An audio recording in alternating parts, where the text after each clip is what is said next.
Okay, guys, now next is about the version of Python. So Python 3.7.2, I think it's already released, which is the latest version. We had an older version like Python version 2. So obviously now a lot of people it's common practice, like when you have a latest version of a programming language, it obviously have better library, which means functions like this.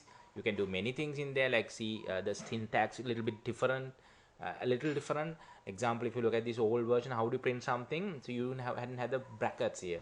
So now in a new version you have the brackets similar to the Java.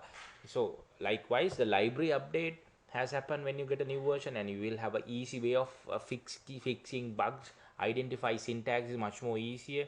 So that is what Python 3 is all about.